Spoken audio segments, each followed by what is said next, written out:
armonizando tu ser con la palabra de Dios leída de la Biblia latinoamericana en el Nuevo Testamento del Evangelio de Marcos desde el capítulo 9 en adelante. La transfiguración de Jesús. Jesús les dijo: en verdad se lo digo, algunos de los que están aquí presentes no conocerán la muerte sin que ya hayan visto el reino de Dios viniendo con poder. 6 días después, Jesús tomó consigo a Pedro, a Santiago y a Juan y lo llevó a ellos solo a un monte alto.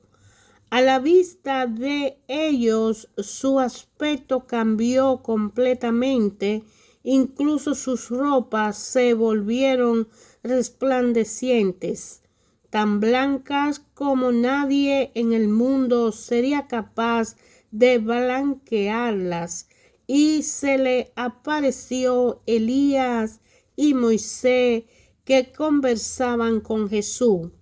Pedro tomó la palabra y dijo a Jesús: Maestro, qué bueno es que estemos aquí. Levantemos 3 chozas, una para ti, otra para Moisés y otra para Elías. En realidad no sabía lo que decía porque estaban aterrados. En eso se formó una nube que lo cubrió con su sombra, y después la nube llegaron a ellas palabras: Este es mi Hijo, el amado, escúchenlo.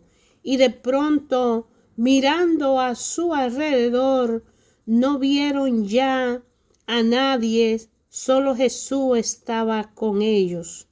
Cuando bajaban del cerro, le ordenó que no dijeran a nadie lo que habían visto, hasta que el Hijo del Hombre resucitara de entre los muertos. Ellos guardaron el secreto, aunque se preguntaban unos a otros qué quería decir eso de resucitar de entre los muertos. Entonces le preguntaron: ¿no dicen los maestros de la ley que Elías ha de venir primero? Jesús le contestó: ya lo sabemos. Elías viene primero y deja todo reordenado. Pero ¿por qué dicen la Escritura que el Hijo del Hombre sufrirá mucho y será despreciado? Yo se lo digo, Elías ya ha venido e hicieron con él todo lo que quisieron, tal como de él está escrito. Cuando volvieron a donde estaban los otros discípulos, los encontraron con un grupo de gente a su alrededor, y algunos maestros de la ley discutían con ellos. La gente quedó sorprendida al ver a Jesús y corrieron a saludarlo. Él le preguntó: ¿sobre qué discutían ustedes con ellos? Y uno del gentío les respondió: Maestro, te he traído a mi hijo que tiene un espíritu mudo. En cualquier momento el espíritu se apodera de él, lo tira al suelo y el niño echa espuma por la boca, rechina los dientes y se queda rígido. Les pedí a tus discípulos que echaran ese espíritu, pero no pudieron. Les respondió: ¡qué generación tan incrédula! ¿Hasta cuándo tendré que estar con ustedes? ¿Hasta cuándo tendré que soportarlos? Tráiganme al muchacho. Y se lo llevaron. Apenas vio a Jesús, el espíritu sacudió violentamente al muchacho, cayó al suelo y se revolcaba echando espuma por la boca. Entonces Jesús preguntó al padre: ¿Desde cuándo le pasa esto? Le contestó: desde niño, y muchas veces el espíritu lo lanza al fuego y al agua para matarlo. Por eso, si puede hacer algo, ten compasión de nosotros y ayúdanos. Jesús le dijo: ¿por qué dices si puedes? Todo es posible para el que cree. Al instante el padre gritó: creo, pero ayuda mi poca fe. Cuando Jesús vio que se amontonaba la gente, dijo al espíritu malo: espíritu sordo y mudo, yo te lo ordeno, sal del muchacho y no vuelva a entrar en él. El espíritu malo gritó y sacudió violentamente al niño. Después, dando un terrible chillido, se fue. El muchacho quedó como muerto, tanto que muchos decían que estaba muerto. Pero Jesús lo tomó de la mano y le ayudó a levantarse, y el muchacho se puso de pies. Ya dentro de casa, sus discípulos le preguntaron en privado: ¿por qué no pudimos expulsar nosotros ese espíritu?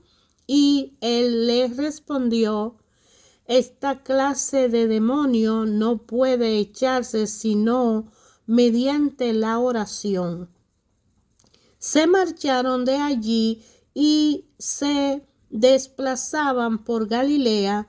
Jesús quería que nadie lo supiera, porque iba enseñando a sus discípulos y le decía: el Hijo del Hombre va a ser entregado en manos de los hombres y lo harán morir, pero 3 días después de su muerte resucitará. De todo modo, los discípulos no lo entendían, no lo que le hablaba, y tenían miedo de preguntarle qué quería decir. Llegaron a Cafarnaúm y una vez en casa Jesús le preguntó de qué venían discutiendo por el camino. Ellos se quedaron callados, pues habían discutido entre sí sobre quién era el más importante de todos. Entonces se sentó, llamó a los 12 y les dijo: si alguno quiere ser el primero, que se haga el último y el servidor de todo. Después tomó a un niño, lo puso en medio de ellos, lo abrazó y le dijo: el que recibe a un niño como este en mi nombre, me recibe a mí, y el que me recibe no me recibe a mí, sino al que me ha enviado. Juan le dijo: Maestro, hemos visto a uno que hacía uso de tu nombre para expulsar demonios, y hemos tratado de impedírselo porque no anda con nosotros. Jesús contestó: no se lo prohíban, ya que nadie puede hacer un milagro en mi nombre y luego hablar mal de mí. El que no está contra nosotros está con nosotros, y cualquiera que le dé de beber un vaso de agua porque son de Cristo, yo le aseguro que no quedarán sin recompensa. El que haga caer a uno de estos pequeños que creen en mí, sería mejor para él que le ataran al cuello una gran piedra de moler y lo echaran al mar. Si tu mano te está haciendo caer, córtatela, pues es mejor para ti entrar con una sola mano en la vida que ir con las dos a la gehenna, al fuego que no se apaga. Y si tu pie te está haciendo caer, córtatelo, pues es mejor para ti entrar cojo en la vida que ser arrojado con los dos pies a la gehenna.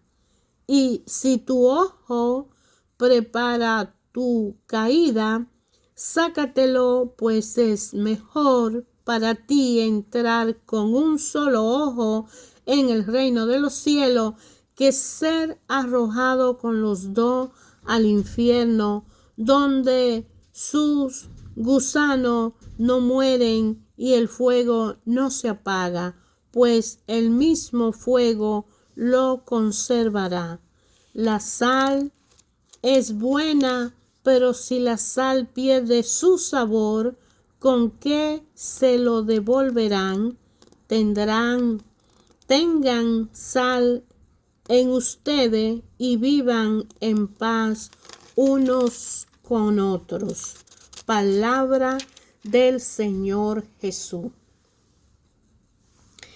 La transfiguración de Jesús está en el centro del Evangelio de Marcos. Esta escena es una de las más importantes del Nuevo Testamento en la liturgia de los cristianos orientales de las fiestas de la transfiguración. Esta ocupa un lugar muy relevante. Es efectivamente no la cumbre, sino el resumen de toda la revelación. Moisés y Elías, los portavoces de la ley y los profetas, es decir, de todo el Antiguo Testamento, presentan el Cristo del Evangelio a los apóstoles Pedro, Santiago y Juan. Los verdaderos amigos de Jesús, que serán responsables de la predicación del Evangelio en todo el mundo. Así como Moisés y Elías fueron llevados por Dios a la montaña santa para que allí fueran testigos de su gloria, como se ve en el libro de Éxodo capítulo 33, versículo 18, y Primera de Reyes capítulo 19, versículo 9, así también los apóstoles son llevados por Jesús aparte, también suben la montaña y en ella Jesús les manifiesta su gloria. Jesús acaba de anunciar su pasión y su muerte. Lleva el día en que el Padre le confirma su fin ya próximo, como lo menciona el Evangelio de Lucas, capítulo 9, versículo 31, y le da un anticipo de su resurrección. Moisés y Elías son testigos de todo eso. Ellos que también, en cierto modo, escaparon de la corrupción de la muerte, como lo dice Deuteronomio capítulo 34, versículo 6, y Segunda de Reyes, capítulo 2, versículo 11. Escúchenlo. Estas palabras que los apóstoles acompañaban a Jesús y oyeron desde hacía un año y habían visto cómo poco a poco se había ido ahondando el foso entre él y la autoridad religiosa del pueblo de Dios. Pudo planteársele la duda que estará equivocado Jesús. La certeza del pueblo de Dios no estará más bien del lado de los sacerdotes y escribas. Entonces interviene el Padre mismo, al igual que los hizo con Juan Bautista. Escúchenlo, y le habla esa frase para recordarle que Él es el elegido. Escúchenlo, pues Él es la palabra hecha carne que dice Juan capítulo 1, versículo 14, que lo menciona Hebreo capítulo 1:1. Él es el profeta y todo lo demás no hablan más que para él. Deuteronomio capítulo 18, versículo 17 también menciona lo parecido. Una nube lo cubrió con su sombra. La nube que aquí se menciona es la misma que en varios episodios de la historia bíblica indica y oculta al mismo tiempo la presencia misteriosa de Dios, como el libro de Éxodo en el capítulo 19:1, en capítulo 19 y Primera de Reyes en el capítulo 8, versículo 10. Cuando Jesús hacía milagro con los enfermos y más aún con la naturaleza, demostraba que el orden actual del mundo no es el definitivo. Ahora se entreabre la cortina. Ojalá los apóstoles comprendieran que el Hijo del Hombre, como Jesús se nombra a sí mismo, se está acercando a su resurrección. Le queda poco tiempo antes de que sus hermanos los cuelguen en una cruz, pero también falta poco para que el Padre le comunique la gloria que le corresponde. La nube luminosa, la luz y la ropa brillante son los signos exteriores que nos manifiestan algo del misterio de Jesús. El día que resucite de entre los muertos, todo ser humano será renovado, ampliado, lleno de energía divina para que pueda a su vez resucitarnos a todos. Al bajar del monte, los apóstoles se sienten molestos porque Moisés y Elías le han hablado de su muerte y se aferran a sus ilusiones apoyándose en textos del Antiguo Testamento, pues varios textos afirmaban que el profeta Elías debía volver del cielo antes de la venida del Mesías para que no encontrase ninguna oposición, que también lo menciona Mateo 3:1, 3:22. Pero Jesús reafirma lo que dijo la misma palabra de los profetas. Le anuncian humillaciones, sufrimiento y una muerte en cruz. Invita pues a los apóstoles a que no tomen al pie de la letra todo lo que se lee en la Biblia. Elías no ha venido ni vendrá personalmente, sino que recién vino Juan Bautista como un nuevo Elías, y lo menciona Lucas capítulo 1, 16 al 17. Todo es posible para el que cree. Jesús se ha reunido con la muchedumbre y ha vuelto a palpar la incredulidad de los hombres, pero la oración del padre del niño epiléptico ha quedado como modelo de toda oración cristiana. Si nos dirigimos a Dios en la oración es porque tenemos fe, pero en ese mismo movimiento descubrimos la pobreza y la fragilidad de nuestra fe. Cuando Jesús sana a ese joven epiléptico, se ve la incredulidad de los mismos apóstoles. ¿Por qué no pudimos expulsar nosotros a ese espíritu? Es lo que ellos le preguntan a Jesús. Si tenemos el mismo poder, si tú no has adoptado y no has capacitado, ¿por qué nosotros no pudimos? Los apóstoles se extrañaban. ¿Acaso Jesús no le había dado poder para los demonios?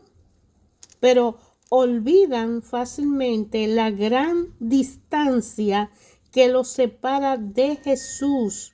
Él y no se dan cuenta de su falta de fe, porque Jesús, el maestro de la fe, el dueño de la fe, el portador de la fe, pero los discípulos tienen poca fe. A ellos también se dirigen las duras palabras de Jesús. ¡Qué generación tan incrédula! Porque son muy numerosos los que piensan ser grandes creyentes cuando en realidad su fe aún ha movido nada, no ha hecho nada, su fe sigue pequeña, no ha crecido. Esta clase de demonios no puede echarse sino mediante la oración, es lo que Jesús le contesta. Muy posiblemente varios endemoniados del evangelio no eran más que enfermos mentales y podían ser sanados por una fuerza magnética imponiéndoles las manos. Marcos capítulo 6:5 lo menciona así también. Pero en a veces nos encontramos como Jesús con el poder del maligno y se refiere a la oración para vencerlo. En el Evangelio de Marcos se habla de la oración tan solo 4 veces y con muy pocas palabras, porque la oración no era una novedad para los judíos. Le basta abrir la Biblia para encontrar con los salmos que son oraciones maravillosas. ¿En qué consiste la oración? En dirigir nuestro espíritu hacia Dios.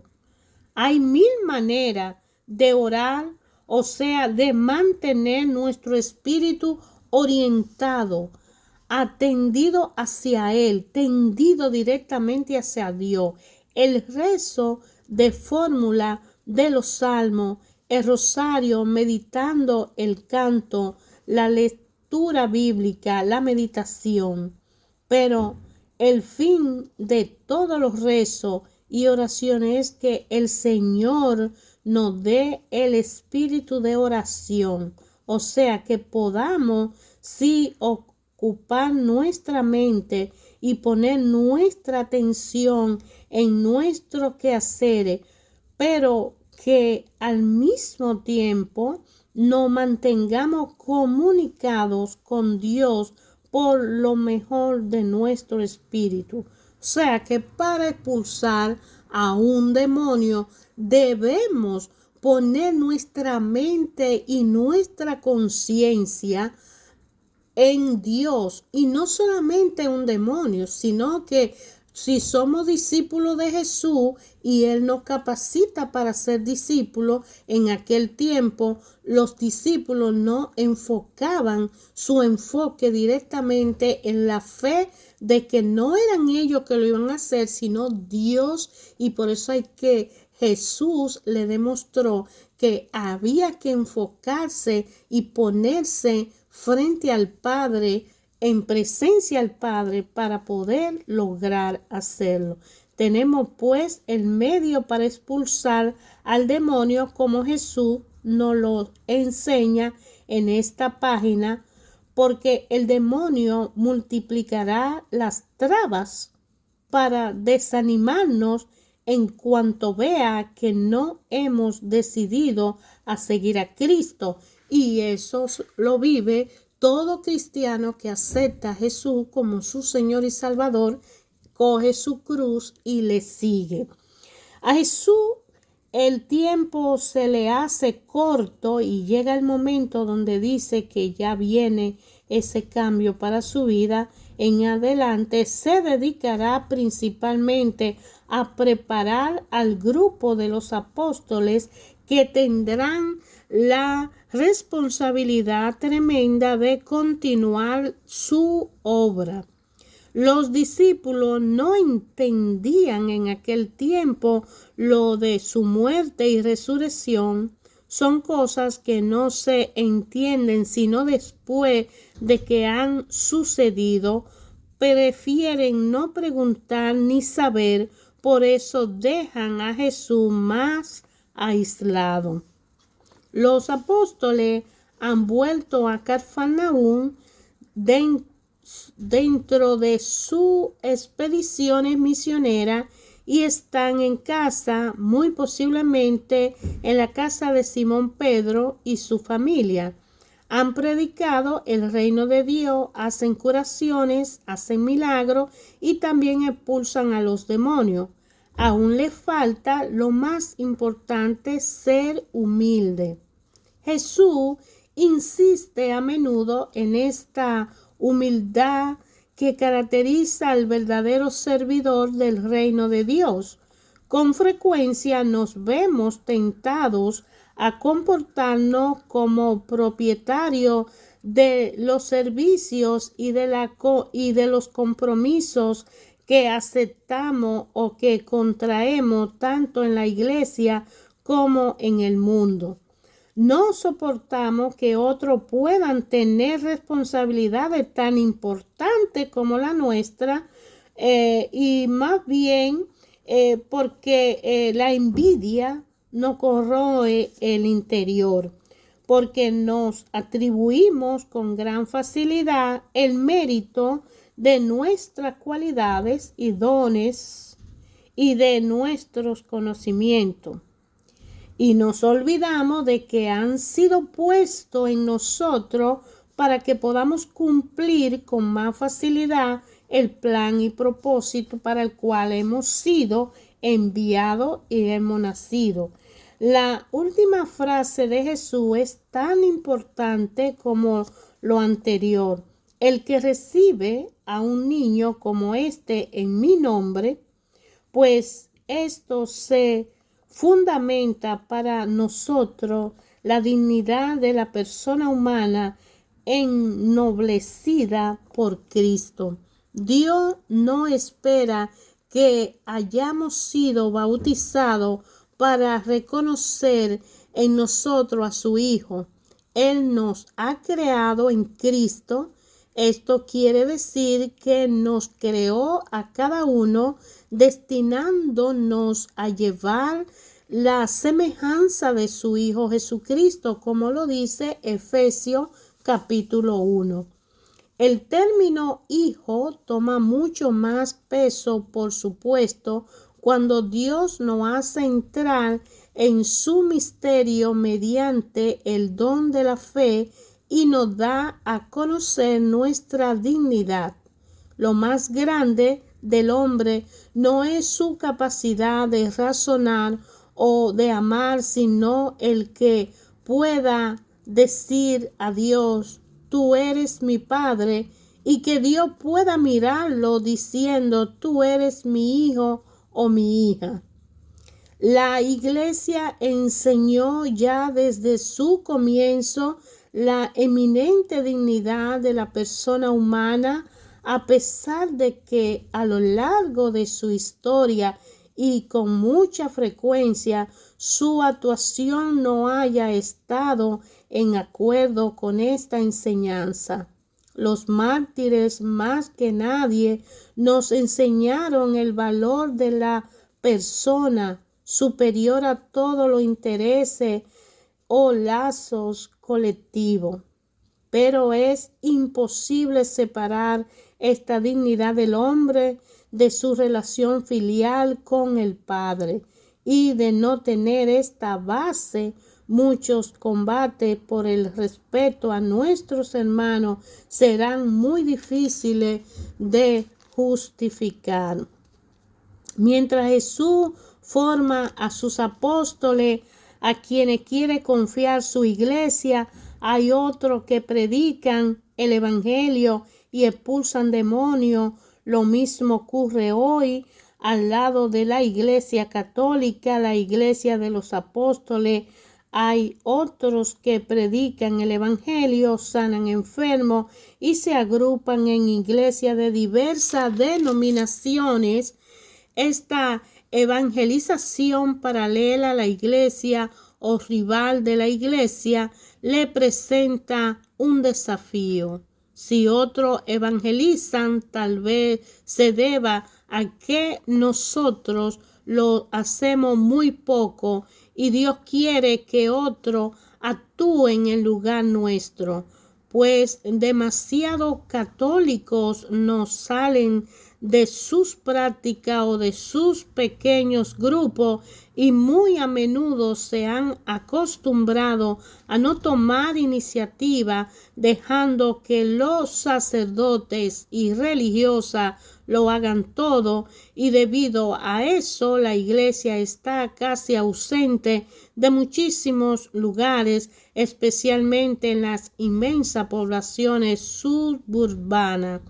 La iglesia separada y la multiplicación de las sectas cristianas son para la iglesia católica un llamado a que se reforme. Está paralizada por la falta de un espíritu verdadero y de pobreza, y su estructura pesada no permite que la gente sencilla encuentre en ella el aire fresco y la vivificación del evangelio. De manera que muchos de la iglesia católica sienten vergüenza de salir a predicar la palabra con una Biblia en mano, o de ir a visitar a los enfermos, a los presos, a los desamparados y tenderle la mano por vergüenza o porque se basan en los ritos. Pero el objetivo aquí no es criticar a esta iglesia o la otra, porque sí vemos otras iglesias o cestas que salen con los libros de la Biblia a predicar palabra tal cual, y sale de su boca el mensaje y Dios le da el poder de la sanación, de los milagros y el prodigio de tener el temor de Dios para expresar a la humanidad quién es Dios y dar a conocer.